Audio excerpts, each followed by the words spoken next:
Without further ado, I'd like to welcome the speaker for today. He's no stranger to us. He's none other than Denny Kim. So Denny Kim is the founder and CTO of FullArmor Corp. It's a cybersecurity tech company. And some of their clientele, oh yeah, it's up on screen. It's some of their clientele are things like Walmart, and the other one is NASA. And the previous time he was here, he shared about how he led the youngest team in the Shell X prize. Yeah. So he's got a lot of accolades under his belt. But today he's going to share with us the titles up on screen. What's your calling? Finding a purpose-driven career and personal life. All right. So to find out more, let's hear from Denny Kim. Let's give him a round of applause. I think I misplaced the clicker. Did I give it back to you? There you go. All right. I'm going to start with, I know some of you have heard, was here last time, but I want to go back a little further because I wanted to give you the story that I actually usually don't tell because it's embarrassing. And you know, in the Asian community, you want to save face, and so this is a part of my story I don't usually tell, but I felt a calling to let you know how I got to even starting a company. I actually one of the first things that happened when I was young, and one second. I know it takes the time. Oh, it is on. So there you go. Okay. So this word is actually something that permeates through everything I've done in my life. It's called grit. It's one of the best predictors of success. And the reason why is it's defined as passion and perseverance for long-term goals. A lot of times I've seen people try things, extremely smart people who will start something, but they don't have the grit to stay in it. And when things get really tough, they give up. And that's probably the mode of most of us in our lives. One of the first lessons I learned in staying with it, in grit, was when I was in college.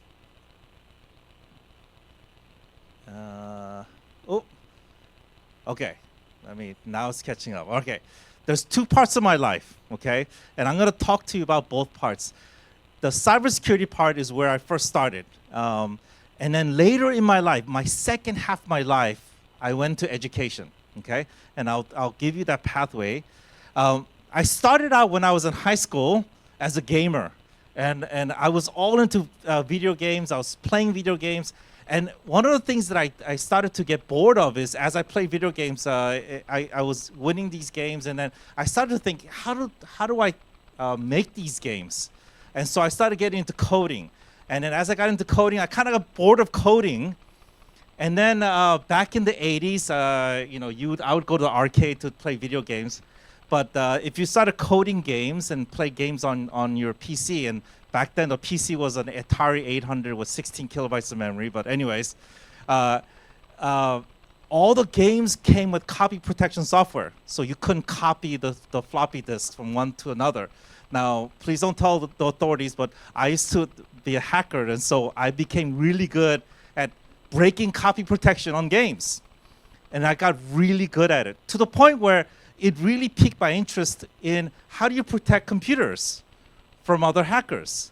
And eventually, obviously, I decided, let me learn more about computers and how to break them so that I can protect them. And that's what led me to... maybe you said, there you go.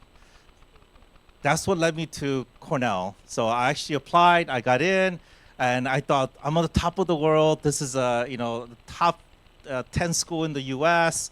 And I got there, and I, just like I did, I studied my tail off and really started applying myself. Now, when I got to my junior year in college, something happened. I had a personal tragedy, And it happened during my finals week, and I failed all my finals.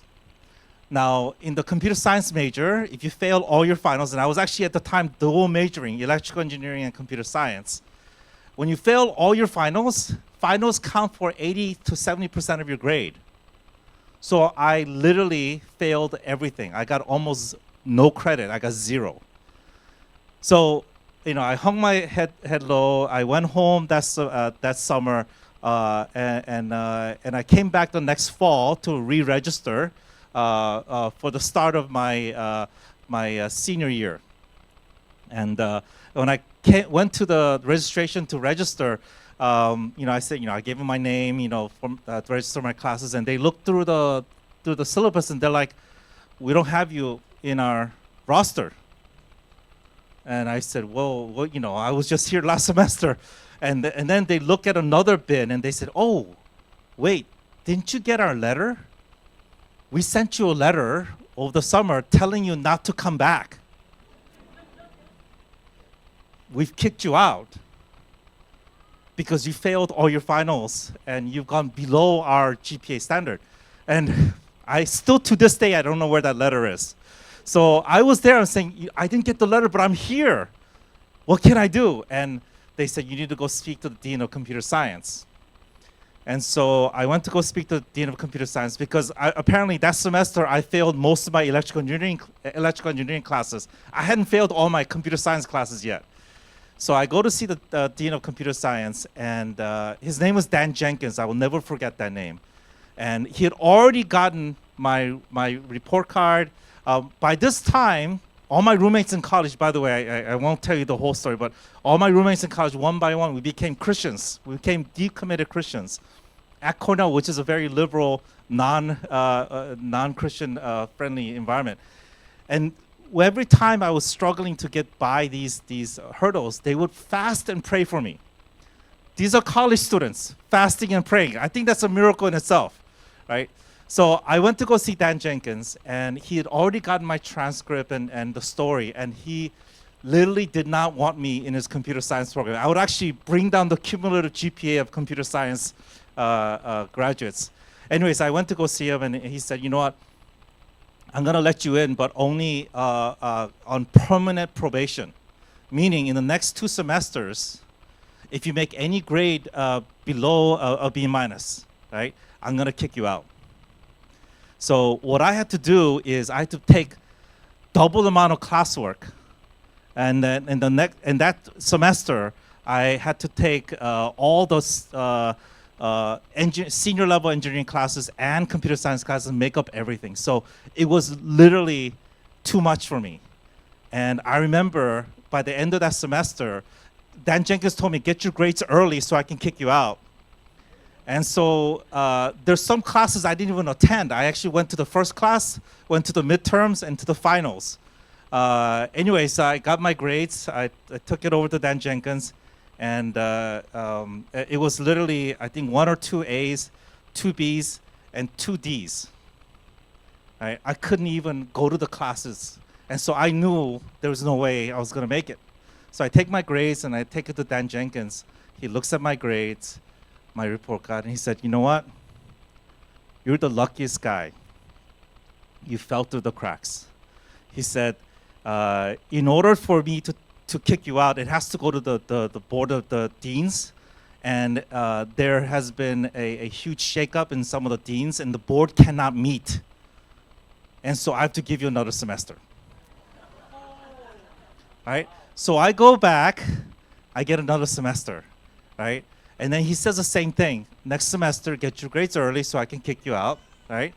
And so again, double the classwork. And this time he said there's a class called CS 380. I even know the name.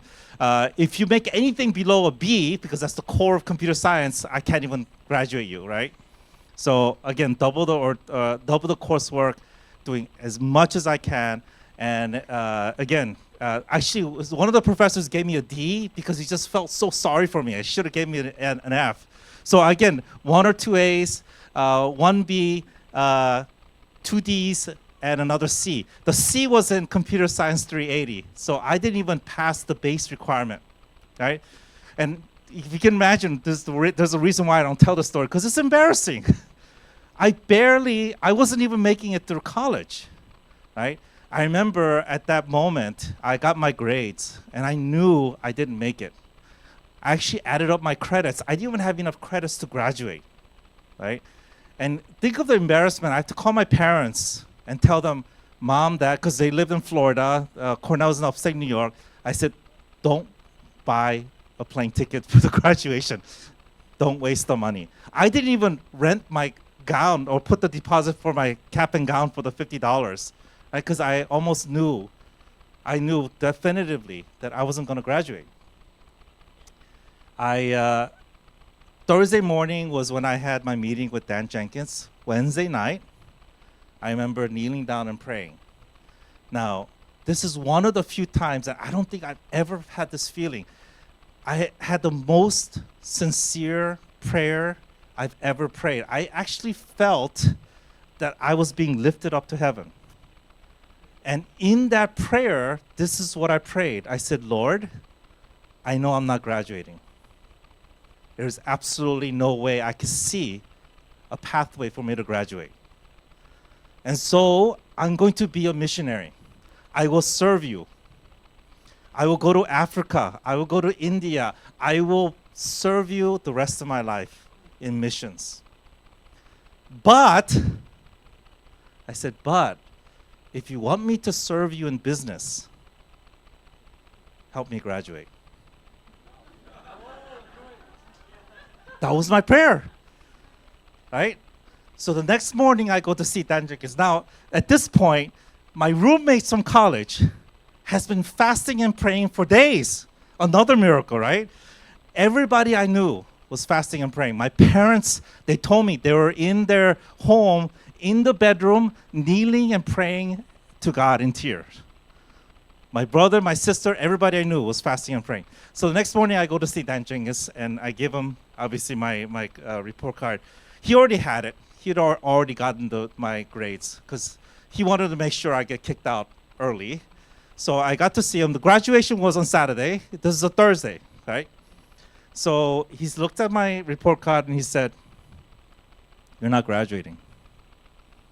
You're not even meeting the minimum requirement, right? Now, at this point, believe it or not, and I'll tell you the follow-on story, my roommates in college who all became Christians, one of the things that we had decided to do in our junior year was to start a company purely based on Christian principles. That was one of the things that we wanted to do. When we graduate, we're going to start this company called Full-Armor, and purely based on Christian principles, let's see if we can survive. Now, obviously, I can't do it if I don't even have a degree. But again, he started, I remember as I was talking to Dan Jenkins, he started asking me, because when he said, you're not graduating, even though I was expecting it, right? It hit me like a ton of bricks. I was like, as if life was flashing through my eyes. And then the only thing I said was, is there anything I can do? And then Dan Jenkins, his whole demeanor started changing. It's almost like, do you guys have that story, Dr. Jekyll, Mr. Hyde? Okay, it was like Dr. Jekyll to Mr. Hyde. He was like changing in front of my eyes, and no joke. He started to his demeanor softened, and he said, you know what? Maybe I could take your case in front of the board of deans. And I'm like, what, you would do that for me? Because he was trying to get me kicked out of school for over a year. And then he says, yeah. And then he brings out my transcript. And then he looks through my transcript, and all the D's that I got had no credit, right? And he said, you know what? I can give you credit for this. I can give you credit for this. I can give you credit for this. And suddenly, I had an internal clock of all the credits I need. It started going cha-ching, cha-ching, and it was actually getting to the point where I had just enough credits to graduate. And then he came to CS 380. That was a C. He said, I can't pass you with this. You'd have to retake this class because it would look suspicious. I'm like, of course. And so we looked at the summer catalog so that, even after my senior year, if I could come back to Cornell and take it.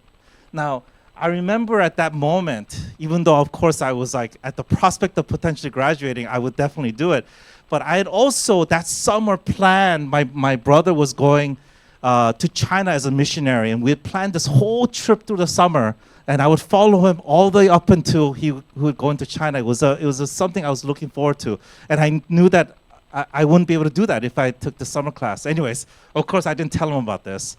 Dan Jenkins and I were shifting through the summer catalog, and lo and behold, CS380 is not offered in the summer. And so he looks at me, and he said, and he's just thinking, and I can tell God is working on him, because he's like thinking and thinking, and he said, you know what? I'm just going to graduate you. And he gave me credit for that too. And then he calls a secretary to come in and bring the graduation program. You know, the program with all the, on the back of the program is all the list of graduating computer science majors. Because he knew I wasn't graduating and the program had to be printed already, all the program was printed without my name in it. He goes to the back, puts an insertion mark and writes my name in, Danny Kim. And he tells the secretary to reprint. And then he says, Danny, when you come up to the, everybody, is called up to receive a diploma. He said, you're going to get an envelope, but it's going to be empty because we don't have time to print your diploma. And at this point, I'm like, whatever, I'll just take the envelope, right? Now, what I found out is in my graduation, when I came up to the podium to receive my diploma, it was actually in there. Apparently, Dan Jenkins drove out to the printers and got my diploma printed for me. Now, when I graduated and we all threw our hats up and we're running out the stadium, one of my classmates came up to me. He's like, Danny. And I thought he was trying to congratulate me. And he's like, Danny, I got to tell you something. And we're like, we just graduated. And he's like, let me tell you something. I just saw Dan Jenkins a couple days ago. And he said, I don't know what you did to that guy, but he can't stop talking about you. He thinks you're the greatest kid in the world. So that's when I realized the power of prayer.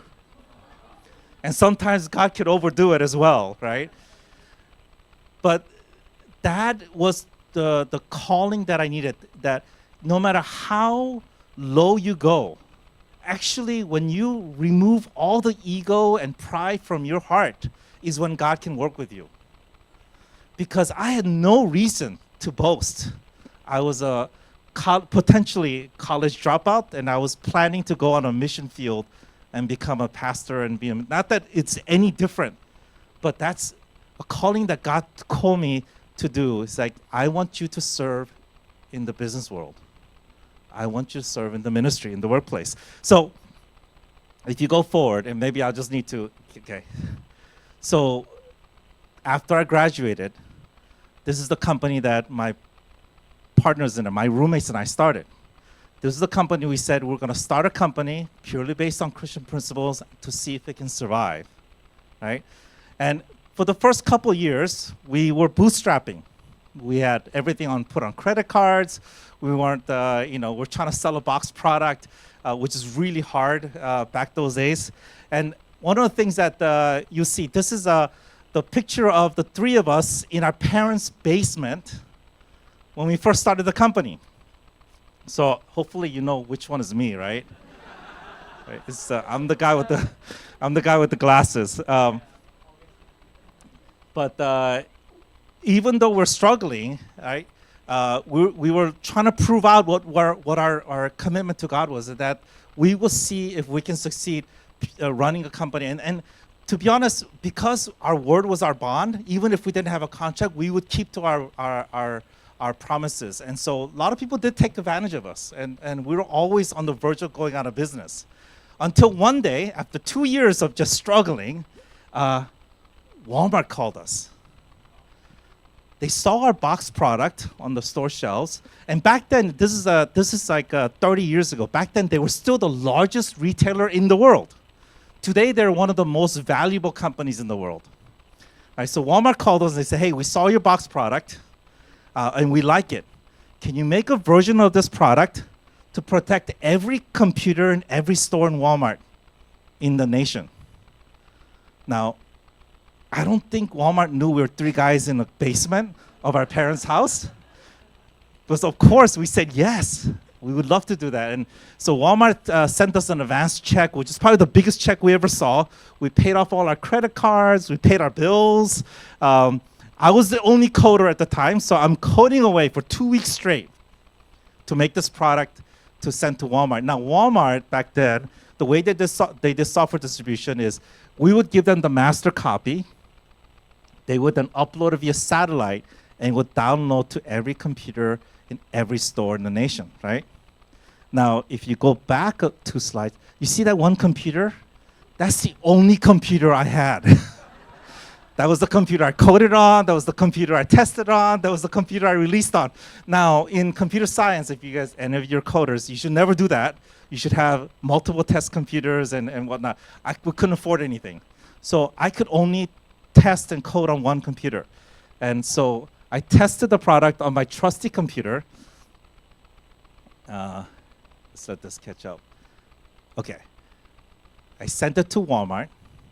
Walmart then uploaded it via satellite, came down to every computer, and then the next morning, we got a call. But we got a call from the head of legal department at Walmart, which is a call you don't want to get, okay? So the guy on the other line, he was pretty calm about it. He said, we got your software, we distributed it to every store, every computer, and apparently it has a bug in it. And because it's a security product, what it was intending to do is it would download, it would install and take over the computer. Well, he said apparently the bug made it so that it installed, it took over the computer and crashed. So essentially I crashed every computer in every Walmart store in the nation that morning. And this is what the guy said. He said, we have stopped payment on the check. So the check that we already deposited. So we'd have to give that money back. So, and then number 2, he said, we're taking steps to litigate. We're going to sue you. Now, if you are familiar with the business world, most companies, especially the size of Walmart, they will always have to assume the worst, right? They didn't know who we are, right? Their assumption is, you guys made us product that shut down all of Walmart. Either you did it on purpose, right? So you're hackers, and you did it on purpose, or you're negligent. And you're going to potentially run away with the money. So when they assume the worst, their goal is to litigate as fast as possible. Now, when you commit to somebody, when you commit to God that you're going to run your life with the principles that are expounded in the Bible, living the life of a Christian, right? With honesty, integrity. And by the way, if you look up Ephesians 6, which is where we got our name, Full Armor, it's the full armor of God. So it outlines every character of how you should behave to represent what Christians are. So for us, at that moment, on the phone, we didn't have to think about it. We knew that if the last thing we do is to hold up to our principles, then it is something that we promised God we would do. So immediately our response was this: hey, you know what? That's not who we are. We're men of honor. We own up to our mistakes. We said, 1, we'll return your money. Number 2, we'll fix the problem for free. And then number 3, we said we'd pay for the damages. Now, we didn't know what the damages were at the time. We found out later on that the damages were in the millions of dollars per hour that Walmart was down. It had already been about 4 hours. So we were potentially committing to paying back Walmart $50 to $100 million. Now, the guy on the other line was not expecting that answer. I will tell you this, with decades of experience in industry, when people in the industry come upon someone who is of moral character and holds to their principles, it is so rare that they're thrown back. The guy on the other line was shocked. He was not expecting that answer, and he paused. He didn't know what to do. Now, he probably paused for like 10, 15 seconds. It felt like 10, 15 minutes to us because we're like sitting on the phone. We're like, are you guys still there? And finally he says, you know what? He says to us, you know what? If you fix this problem, if you, in the next 24 hours, if you can fix this problem, he said, you can keep the money. Now, my other 2 partners at the time, were not technical. They were the sales and marketing guys. I'm the technical guy. So my other two partners were like, yes, 24 hours. It's awesome. Okay. How many of you guys code here? Coders. Okay.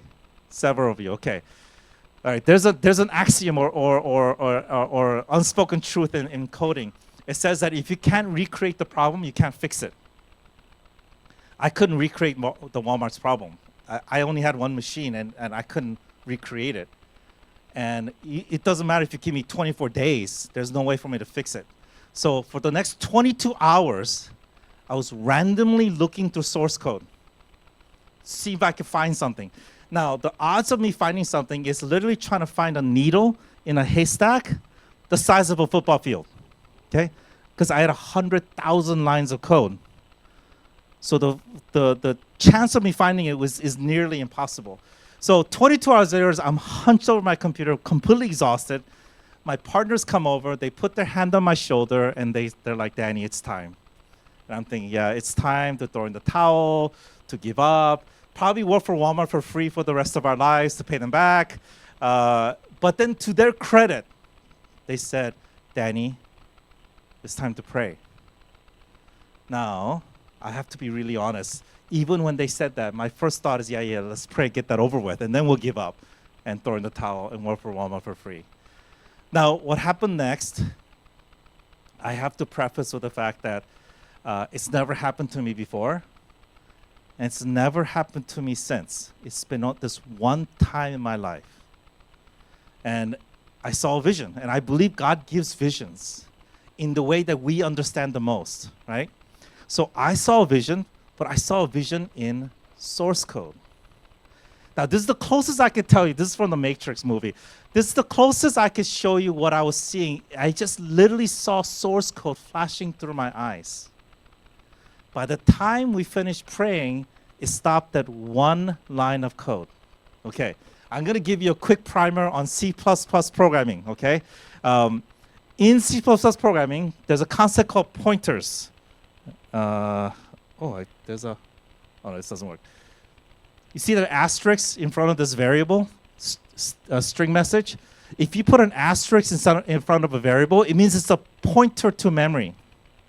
If you put an ampersand in front of that same variable, it means it's a pointer to a pointer in memory.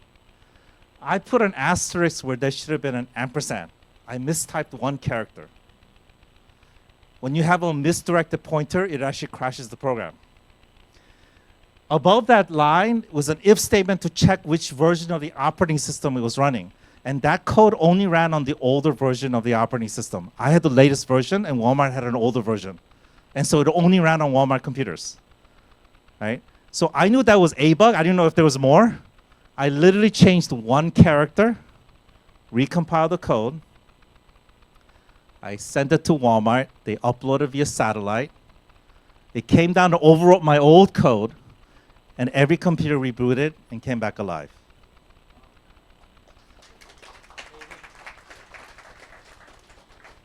Walmart has bought every product we've ever created for the last 30 years. They said, if you guys can operate like this, if your integrity is so intact that you can come back from this type of thing, we're only working with you, right? And so since then, that was 34 years ago, right? This is the customers we have today.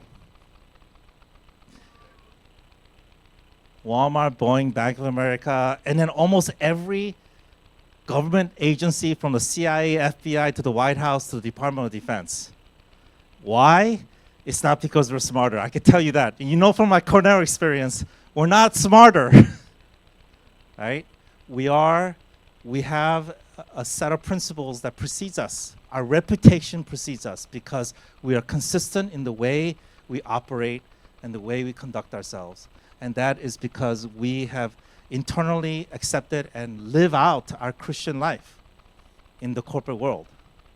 That is why God, I believe, at that moment in my life, called me to be in the marketplace, in the ministry, because we have such a need for Christians to be in the marketplace representing God. And it's a difference maker, right? So this is the three of us This was taken 10 years ago, so we still have, but we're still together. We still run the company together. And that's a miracle in itself. We're now going on 39 years. Because we run the company because our end goal isn't to make money. We've been offered to be bought up many times. Our answer is always no. And the reason why is because our end goal is to further God's kingdom, to be a representative of God in the marketplace. And God brings us, and the thing is, I'd love to say, from the moment we did Walmart, our growth trajectory was this, and it wasn't. It's literally like this. Our highs are high, our lows are lower. Highs are higher, lows are lower. And we see God moving the most when we're at our lowest, right?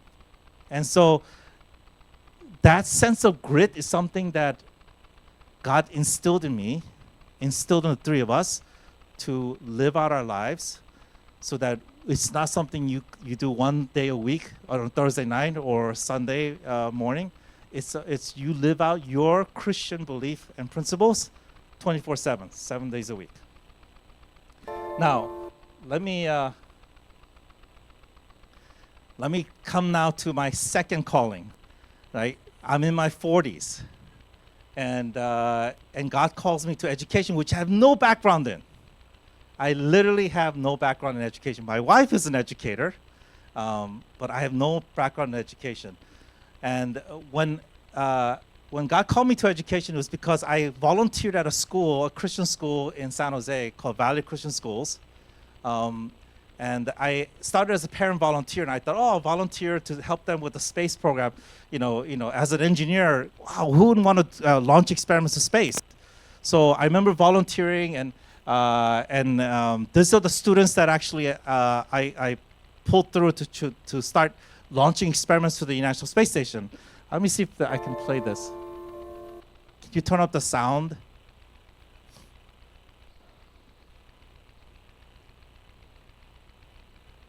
It's paused. But as I worked on this, I thought I would volunteer for 6 months, maybe a year. 11 years later,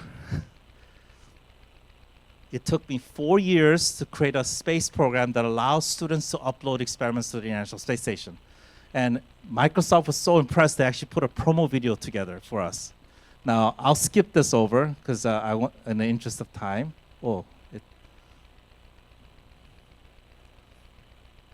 Now, because we did the space program and we're able to launch experiments to space, This is the International Space Station.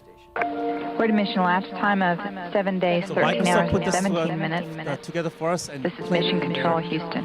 There's a lot to learn about how things work in space. These are the students, the new breed of innovators. We're trying to not only send this project up to space, but subtly we're trying to change the world. When you get a group of kids and tell them that they're going to create an experiment that flies up into the International Space Station, they get so excited. We're looking at how vibration affects metals in space. We go through all the processes at NASA to make sure that it's safe for the astronauts. It's not like we have to wait for 3 months to send it up and send it back. We get live from our project, see how our experiment is working and what's actually happening. We're pushing forward in the field of space exploration. That'll help in technology and science on Earth as well. We can actually see how small we are from there and how big the world around us is. Sky's not the limit anymore. So I'll show what did you guys like about the project? So these are three students being able to be in the project is clarified what I want to do for the rest of my life. I want to become an engineer. I like that. Engineer, we need more of them. My favorite part about this project is that we can use Windows 10 IoT and .NET. And I know that sounds a lot like advertising, but I did not pay for that, but we'll pay later. working for SpaceX. But with our old system, we were using a basic dial-up from the 1970s. It had 2 kilobytes of memory. But now with Windows 10 IoT, we can use the entire platform that Microsoft offers with things like .NET and Azure and Visual Studio and C#. We can use these things to make our experiments. So now, rather than just writing scripts, we can actually make apps and cloud services. I really love the fact that we were able to create something that's never been done before. And Googs, working with your team has really helped us to make the impossible possible. He's my oldest. He's actually now 23. So imagine, beyond my wildest imagination, God using the skills and talents I developed in running my company, that same entrepreneurial skill set applied to education and changed the whole education industry. We were the first and still only education platform that can upload experiments to the International Space Station. We reduced the cost from $180,000 a flight to $1 an upload. And we can now interface and bring this to other schools. When my peers in the computer industry saw this, they said, "Danny, you've conquered space. You should conquer the oceans." And I don't know what they were talking about at the time, but they said you should enter into this X Prize competition. So X Prize is a 30-year-old organization that awards tens of millions of dollars to solve the world's biggest problems, right? Now, I didn't know at the time when I entered this high school team that no high school's ever won, or no high school's ever gone past the first round.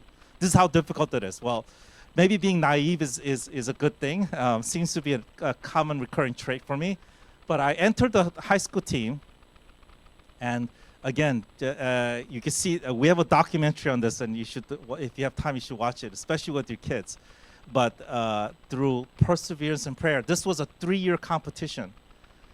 A year and a half into the competition, we became the first high school team ever to make it to a semifinal round.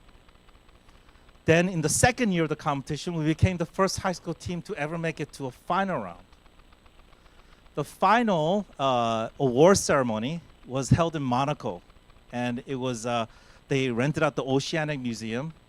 It was 400 people in attendance, heads of state, leading scientists from around the world. And I could tell you, in that 3-year journey in the documentary, every time we faced problems, our underwater vehicle would literally sink to the bottom of the ocean, and we would pray, and it would literally rise up. I'm not making this up. It's in the documentary. There was one portion. Actually, I'll show you. I'll show you the trailer for the documentary, and I'll tell you the story around it.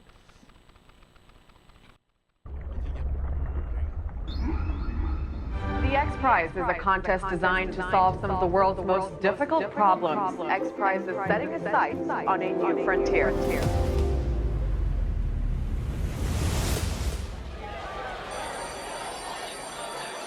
We were actually the only team ever in X Prize history composed of junior hires and high schoolers.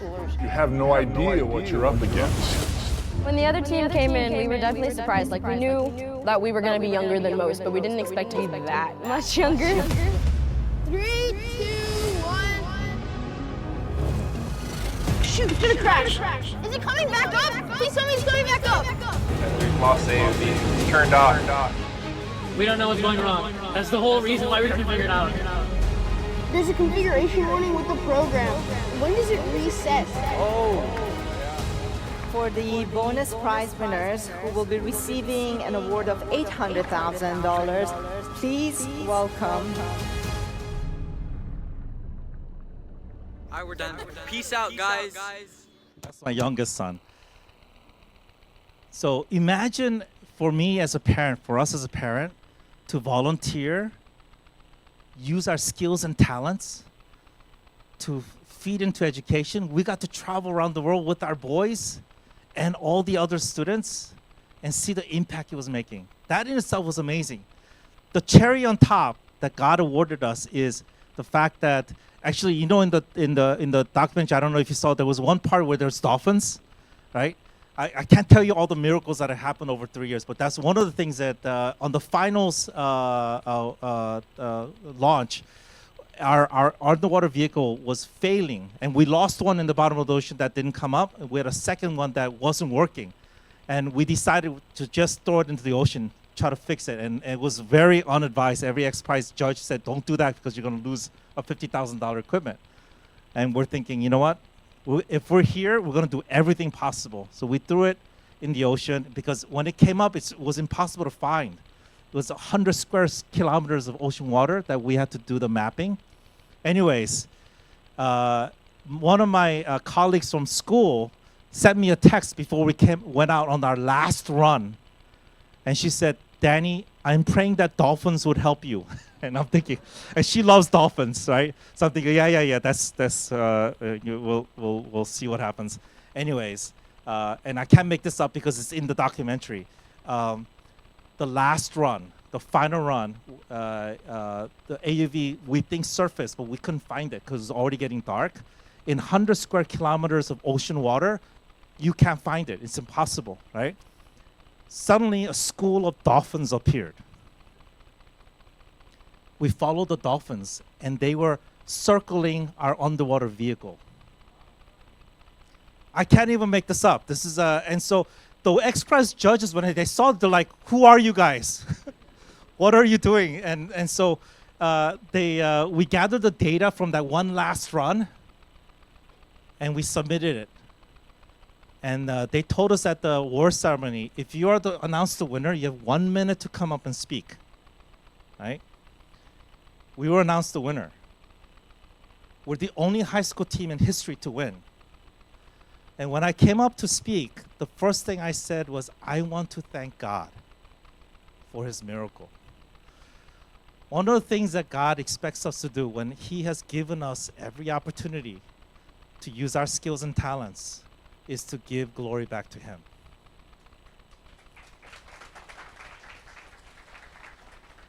I remember after that award ceremony, people, and most of the people in the scientific community are non-Christians, atheists. They came up to me and they said, Danny, you guys are the best representative of what Christians should be. And the CEO of X Prize, she came up to me and she's like, Danny, how are you going to ever top this? I remember thinking, you know what? I want more people to experience this. So I said, I'm going to do more X Prizes. Right? Since then, we've done 7 more X Prizes. We've semifinaled 4 times. We just got to the finals of the Wildfire X Prize.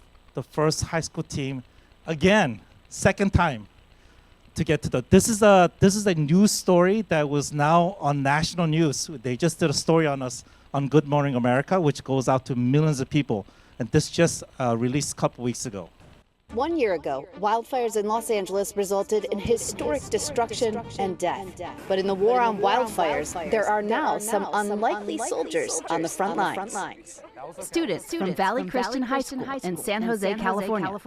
Wildfires have just been a constant force in my life, like growing up in California. I also remember, like in the hill adjacent to my house, I saw like flames over the horizon, and I'm just like, I feel totally helpless, and it just seems wrong sending people into the fire to put it out. Firefighters work tirelessly to protect life and property, but they need help. So these resourceful students are leveraging drones. These towers that we're standing in front of has already detected the fire. Once it detects the fire, it sends the coordinates to the drone and says, hey, there's a fire in this location. The drone will actually get to the coordinate, and once it's adjusted, it's going to release its payload.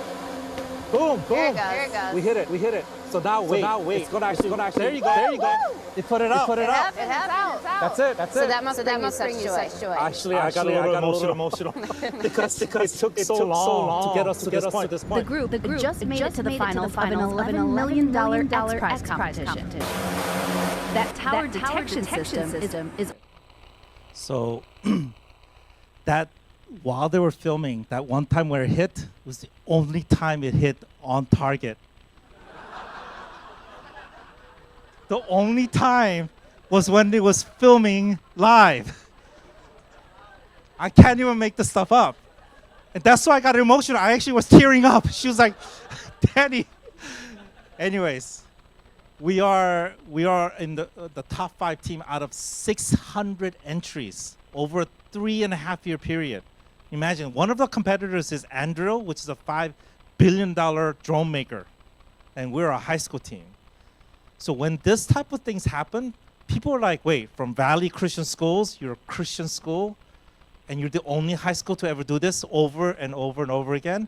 And they always ask me, what's your secret? You know, obviously I know, because we're on our knees praying for downloads from God. That's our secret. But I don't say that. That's so, I say we have great mentors and good support and things like that. But you cannot deny that when you do something and you apply your talents and skills and you are willing to give God the glory, He's going to make amazing things happen.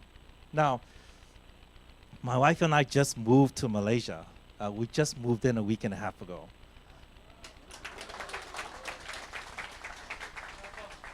And people, you know what, every time I tell people, especially when I'm doing business here and tell them, oh, we're moving to Malaysia, you know what their first question is? Why? At first I used to tell them the food is great and whatnot, but you know what, that's not true. The only reason why we're here is we feel called. We really feel called to be here. And we prayed about it. I remember when I first told Hannah, I'm like, Hannah, I think we need to be moving to Malaysia. She's like, what? Why not Korea or somewhere, that is more familiar for us? And so we had to pray about it. And every time we prayed about it, there was one time we were at a Bible conference and we were praying, and we don't get vivid dreams or anything like that. So we said, you know what? I know God would give vivid dreams. So that night, the two of us prayed for vivid dreams. And we got vivid dreams, both of us, and appointed to Malaysia. Now, what was the thing that gave us the absolute certainty was knowing that we were planning to move here. I decided, let's start an X Prize team out of Malaysia.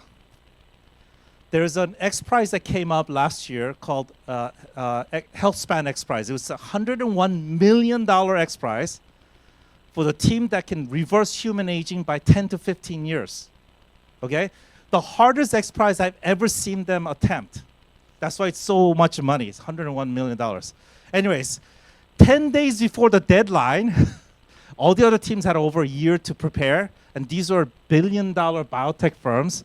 10 days before the deadline, I created a team of high school students from Kuala Lumpur out of 3 schools in the area.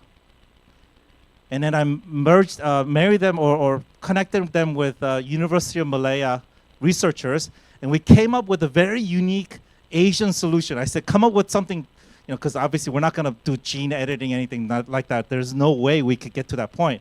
So I said, create an Asian solution. So we actually saw these researchers have done years of research on tiger milk mushroom that only grows natively in Malaysia, combined it with different cordyceps and exercise routines. And we submitted this thing in 10 days, actually an hour before the deadline was due. We actually put the submission in, right? They were going to pare down, 650 teams entered. They were going to pare it down to 40 to get to the semifinal round. And it's so difficult that they were going to award each team in the top 40 $250,000 to take the solution to clinical trial, okay? This is the breakdown of the number of teams from each country. 19 from US, 6 from Japan, 2 from Australia, 2 from South Korea, 1 from Canada, 1 from China, 1 from China, all of China, only 1 team made it, right? 1 from Denmark, France. Europeans love healthcare, right? Longevity. Only 1 team from France, 1 team from India, 1 team from Malaysia.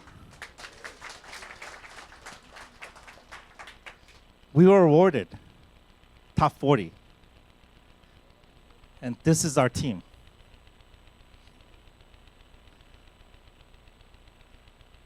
There is nothing impossible for God, right? What this does is it breaks every glass ceiling. Because sometimes people can say, oh, Danny, you're operating out of the best school in the US. It was the best funded. They're the smartest kids. It's not. It's wherever you humbly put down and say, you know what, we're going to go after something aspirational. And we're going to give credit to God. Right? Amazing things happen. So this is what I'll leave you with. All of us have the potential to impact and influence all the people around us. And God has given us talents and gifts that we are called to utilize for His glory. And when we respond to that, amazing things could happen. X Prize was in shock. The head of the health span X Prize during the semifinal award ceremony came up to me and she said privately to me, she said, Danny, I read all 650 entries. When I read your entry, your team's entry, I cried. The judges don't know the ages or who the teams are. They're just reading the entry for the pure merit of the entry. And they were thinking, they were thinking of putting a consolation prize for the high school team because they didn't think we would make it.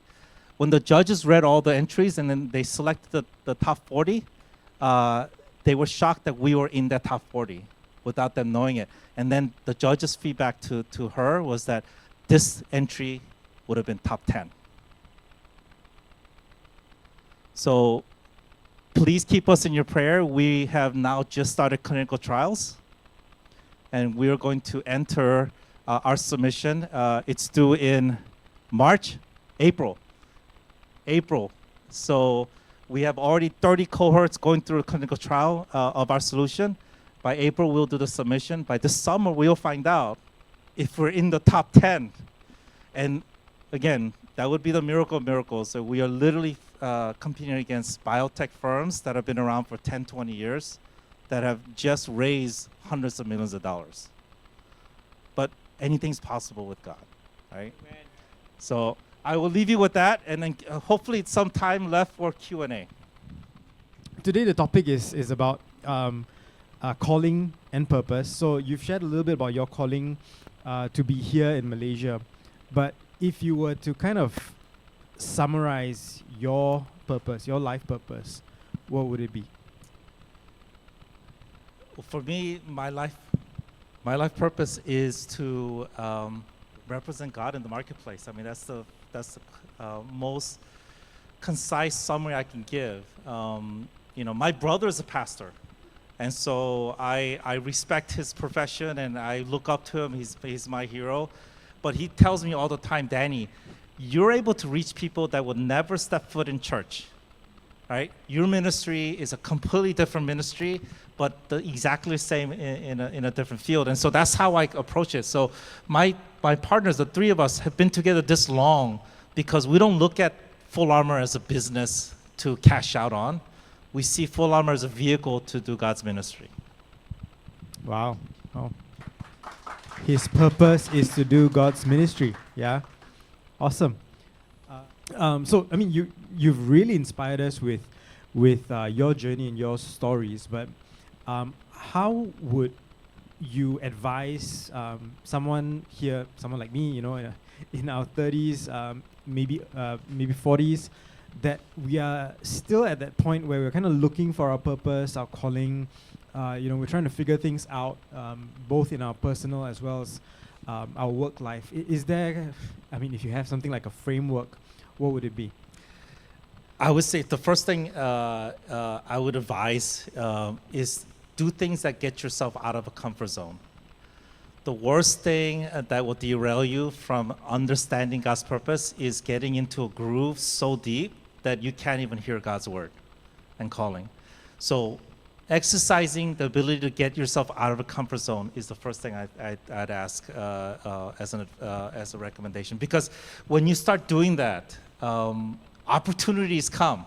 They won't come as you sit in a groove and staying in your lane. So, when I first volunteered at the school, and I remember I'm telling Hannah, I think I'm being called to work at the school, and even my business partners are like, "Are you crazy?"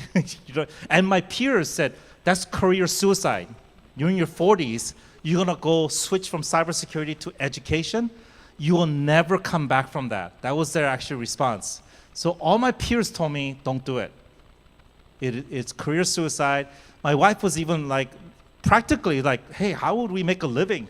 You're gonna go forego your salary and work as an educator?" And so, but for her, she was like, "Just make sure that this is a calling."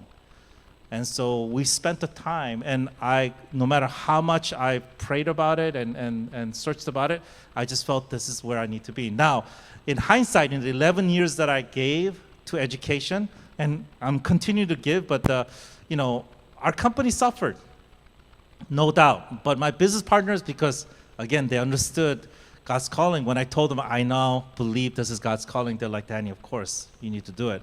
But, practically our company suffered because I was not part of the company day to day. But the 11 years where you just saw the end goals or the accomplishments that happened in those 11 years, it wasn't just for us, it was for the thousands of other students that were now affected, have been impacted as a result. I would never take that 11 years back. That's one of the most important periods of my life. Actually, it is the most significant part of my life. And only because I was willing to get out of my comfort zone and be able to put something on hold because I felt God was calling me to something different. Amen. Wow. Interesting. Thank you for that. Wow. It at least gives us a perspective, some kind of framework, right, to put it in a perspective in such a way. Any questions, are you still mulling? Still, Jean. Okay, yes.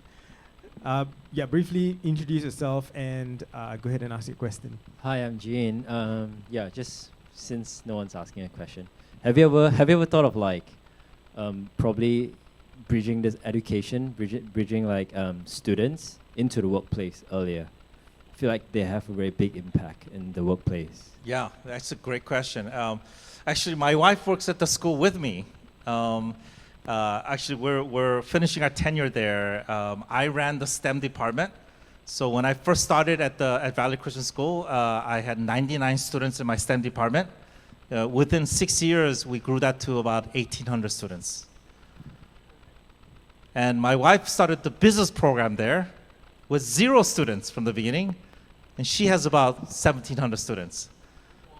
The school size is only 2,700. So almost every student now in the school takes either her program or my program or both, okay? And that all came because we were able to create innovative programs that prepared our kids for the workplace, but with the Christian ethics and principles. That was something we fused into. What I learned by trial and error, by working in industry, we codified into a curriculum to help our kids learn how to be successful in business with the Christian principles and ethics as a foundation. And that really, I believe, something that all schools should implement. So one of the things that we want to do, and we started doing in Malaysia and now to other countries, is to introduce that level of Christian ethic-based learning, hands-on learning, to other schools. So that's one of the things we feel a calling to do. Wow, interesting. Good question. Thank you. There's a question over there. Eric, go ahead. Hi, Danny. I'm Eric. I think you've probably been asked this question before, but it's basically a very simple question. Like, how do you hear from God? Is it like, and a lot of us I'm not sure, did I hear? And at times it's like, or is it because we didn't really ask or what? How do you hear from God? Yeah, that's a great question. And obviously the way I hear is not going to be the same with others. But you could take a basic formula of how we vet God's word. Whenever my wife and I make a decision that's life-changing, we give it the time for us to hear definitively from God, and we are very open to His calling. One of the things that helps us a lot, and I've learned this unfortunately too late in life, I wish I had learned it earlier, is to be able to take what I call sabbaticals. We surround ourselves with so much noise, and noise meaning day-to-day work and even raising kids or families or career. It drowns out God's voice. Although we think we're hearing, we are so surrounded by distractions and outside noise that we're not hearing Him. I actually took there was a Christian seminar or a retreat series that was initially intended for pastors, but they opened it up to ministry folks. It was an 8-month series where I would have to devote 2 days a week and 3 retreats I didn't think I could do it, but then when you put it a priority, you do it. And every session I went to, they helped you train yourself to take these mini sabbaticals. I now know when I need to shut off, and we don't shut off enough. And so I can tell, I call my wife at times, and I've said, Hannah, I need a sabbatical, so I'm going to shut off. And I will I could be in a hotel room, I will take my phone off, I will shut everything off, and I will just listen and hear for the word of God. And that could be going on a hike, that could be being in nature, that could be being in prayer, whatever sense you can get where you can shut off and have that sabbatical. And that really has helped me hone in on hearing God better. All right, thank you. Take a sabbatical. Very important, right? Good stuff. You can tell your wife or your kids, Danny told me to take a sabbatical. God it's so important, by the way, that God instituted the system of sabbatical into a weekly process, right? He says, take that day or one day off to dedicate to God. So that's what we do. We come to church, but then we come to church and then we go back to our busyness, right? But it's so important that God made that a specific suggestion and requirement.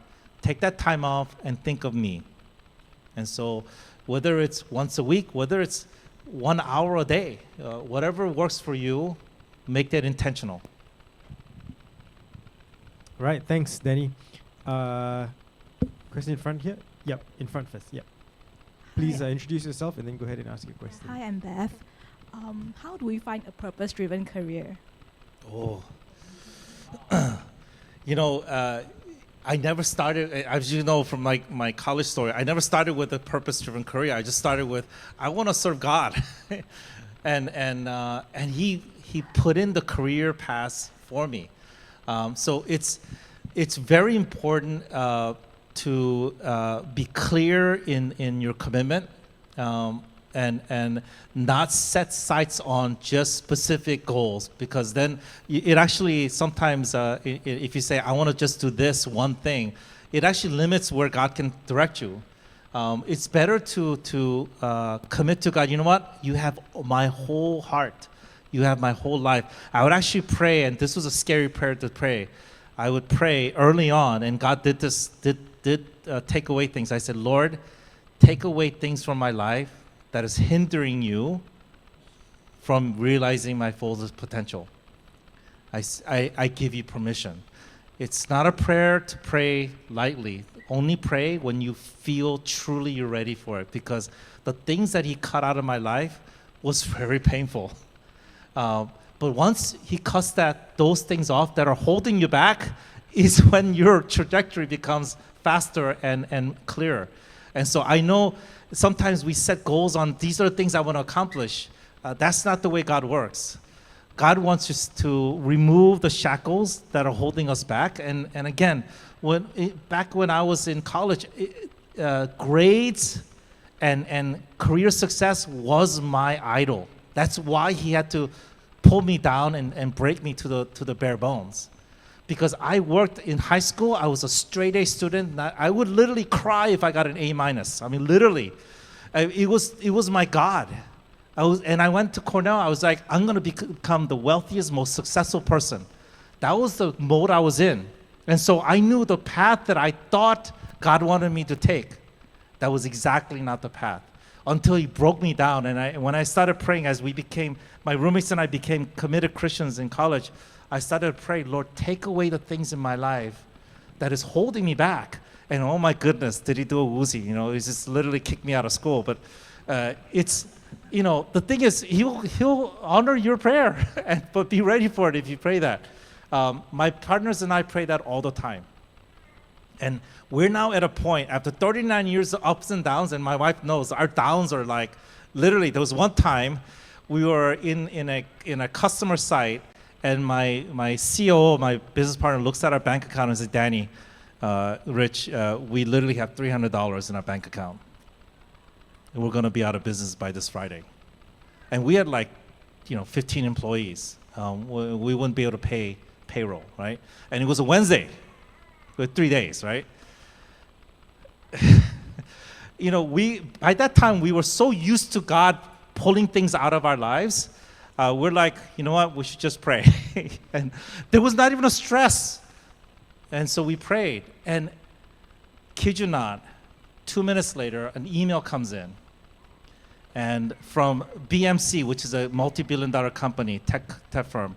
And it says, you own the rights to a product, a name called My IT Portal. We actually trademarked it because I thought I was going to develop a product called My IT Portal. We hadn't even written a line of code, but we got the trademark. And they said, well, apparently, we actually did a $100 million campaign around this name. We didn't really, we've got to check that who had the trademark. So we need to buy the trademark off of you.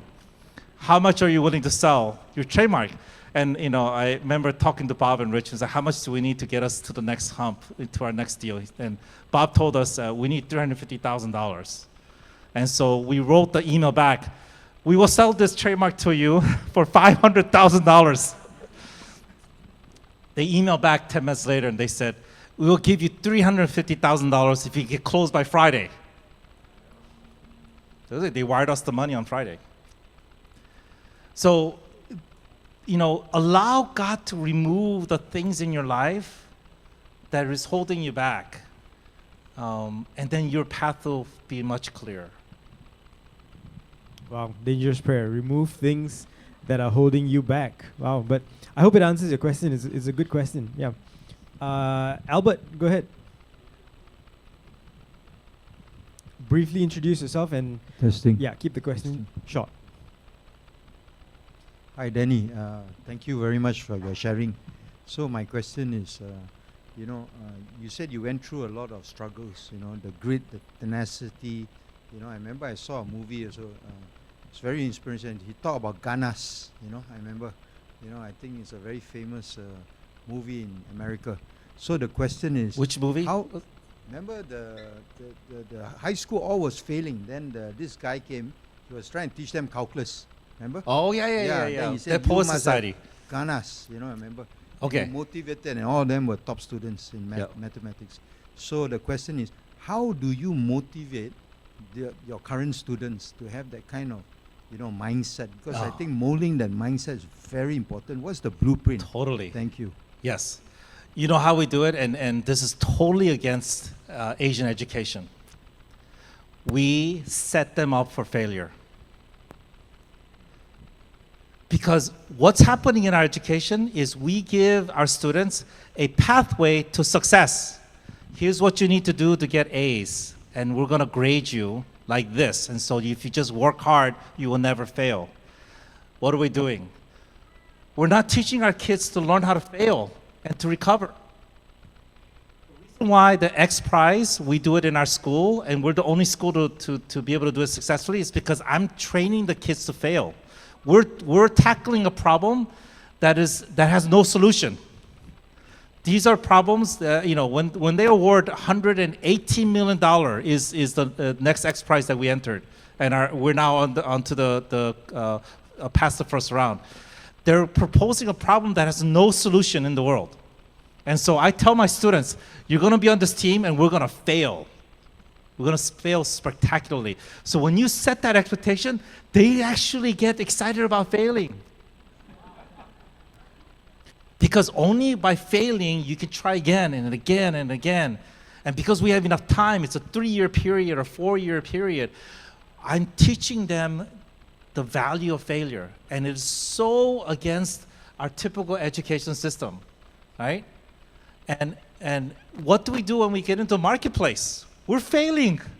We're failing constantly. The people that I know are the best entrepreneurs are the ones that are so tenacious, is that they're failing constantly, but their optimism is off the charts. Oh, we'll keep doing this. If you go to Silicon Valley, which is where we're from, right? And there's a running joke. If you go up to any Silicon Valley entrepreneur and you ask them, hey, how's your company doing? And they could be on their last dollar or about to go bankrupt, their response will be, I'm killing it. It's awesome, right? There is this unbridled enthusiasm that is a common trait of very successful entrepreneurs. And that is because they learned how to overcome failure. What we're teaching our kids is to be destroyed when they fail, because they have not experienced that. So the best, this reason why when we teach what we teach and the way we do it is so successful is because we are giving our students in a controlled environment the experience of failure and repeat cycle and success out of that. So it's a very good question. Chasing failure. Excellent. Yeah. All right. Someone from this side. Yeah. Julia, go ahead. Okay. Hi. My name is Julia. Danny, it was so good to hear what you say. I just want to affirm because I'm part of the praying for Malaysia, and actually asking God, can you send back? Malaysia suffered a lot of brain drain. A lot of the people has been leaving Malaysia, and that we are asking God, bring back the brain back to Malaysia. So you are just a typical, right in front of us. God put you in this place of Malaysia. Now there's another thing that I'd like to touch on. You talk about a purpose-driven career. Now this purpose-driven career is that how you use God, you see God inside this driven career, because each one of us are only given the 24 hours. How do you use that 24 hours to glorify God in that career that you're going to do? And you actually set the right tone in saying that, God, whatever that hinders me for your purpose to come into my life, I give you that permission to get through, get rid of it. That was like, you are basically offering, Lord, the one that I love best, Isaac, I give it now to you. Yes. I think that was your stance that you're doing this way. Thank you so much. Yeah. That's a great question. All of you today can commit to a purpose-driven life right now, because God will honor your decisions, right? If you say in your heart, Lord, I want to give my life to you, guide my life, and if you dare to pray, remove the things in my life that is holding me back. It's that simple. And He will start working with you tonight. There's no delay period. There's no, you got to do penance and climb the highest mountain and have this aha effect. You don't need any of that. God knows your heart. If you truly believe you want to live a purpose-driven life, and I can tell you, it'll be painful, but the rewards are out of this world.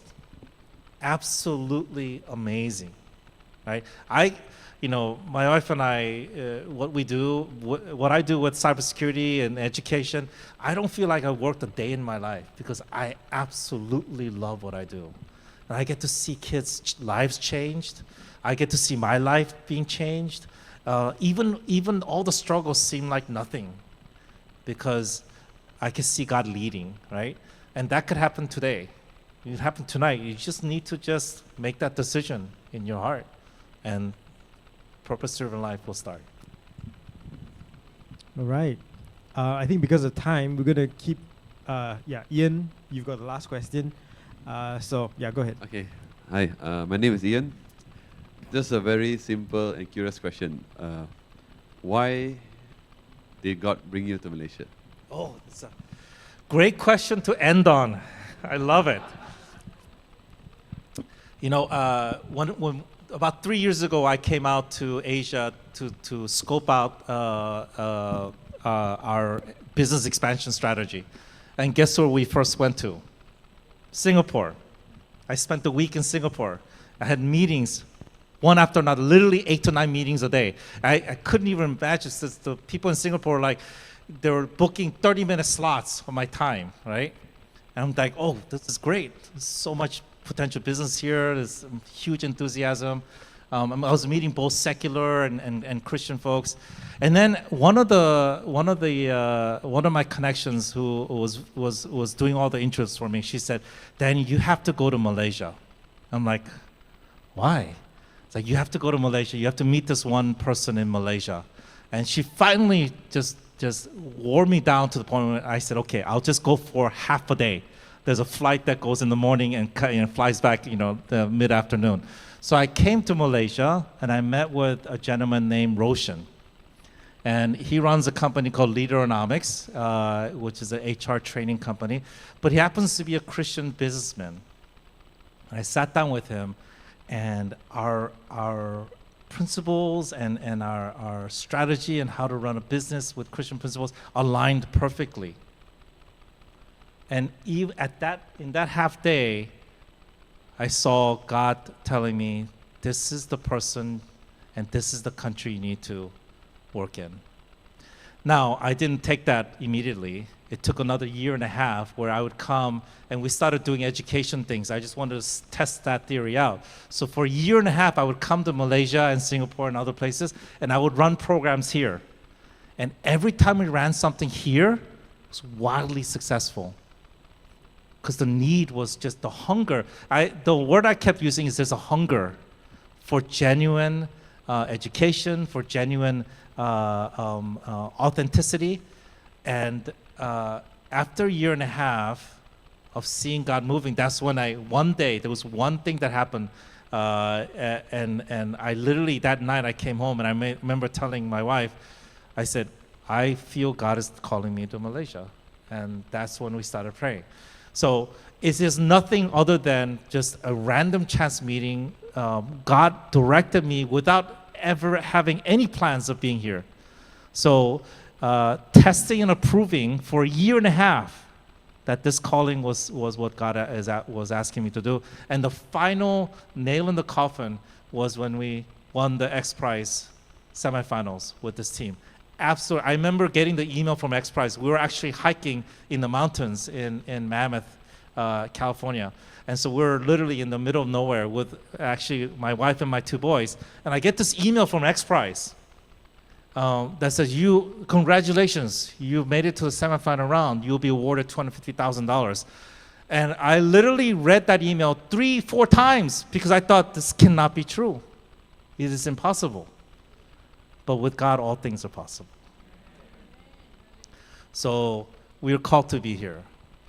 I don't even know, and I'm not even arrogant to the fact that I know exactly why. All I know is we're called to be here, and I'm going to obey. And that's all God asks us to do. If you feel in your heart God is calling you to something, the first thing to do is obey. And then test and approve whether that's really where you need to be. But amazing things will happen if it truly is the right thing that God has called you to do. So that's why we're. Otherwise, the food is great and the people are awesome. So those are all pluses. All right, thank you, Danny. Good question, and I guess we'll be seeing more of you in general since you are down the road almost. Yeah, why don't we give Danny another round of applause? Please go ahead.